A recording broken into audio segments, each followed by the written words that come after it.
प्राचीन काशी शहर में एक चुनौती दी गई जिसने ज्ञान की सीमाओं को ही परख लिया। तो चलिए बुद्धि बनाम अहंकार की इस जबरदस्त कहानी में चलते हैं।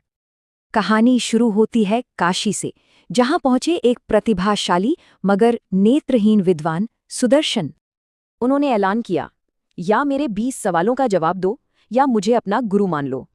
जब सब डर गए तो शहर के सबसे बड़े गुरु स्वामी रामानंद ने चुनौती स्वीकार की। लेकिन दरबार में एक और शख्स सामने आया, स्वामी रामानंद के शिष्य कबीर। कबीर ने अपने गुरु के सम्मान के लिए कहा कि पहले उनका सामना मुझसे होगा।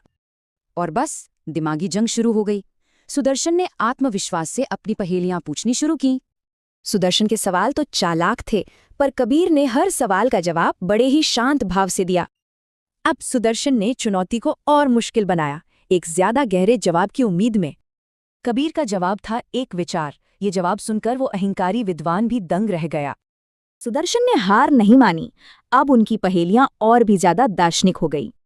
और कबीर का जवाब मन, सिर्फ चालाकी नहीं बल्कि गहरी समझ दिखाता था।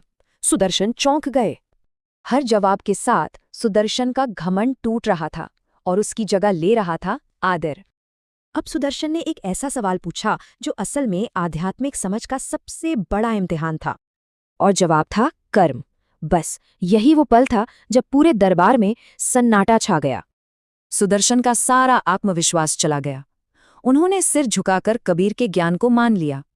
सुदर्शन अंदर से हिल चुके थे, पर उनकी चुनौती का एक आखिरी भावुक सवाल अभी बाकी था। ये सवाल सिर्फ दिमाग का नहीं बल्कि सीधे दिल से निकला हुआ सवाल था। कबीर ने बस इतना कहा, माता पिता, बच्चा जन्म पर भी रोता है और उनके जाने पर भी। 20 सवाल पूरे हुए। नेत्रहीन विद्वान रो पड़ा, बुद्धि से नहीं सच्चे ज्ञान से हारकर। तब कबीर ने आखिरी सीख दी। उन्होंने समझाया कि असली ज्ञान घमंड नहीं विनम्रता लाता है। और उस अहंकारी विद्वान ने अपना घमंड छोड़कर ज्ञान का एक नया रास्ता चुना। तो आखिर में एक सवाल बचता है, ज्ञान बड़ा है या विनम्रता?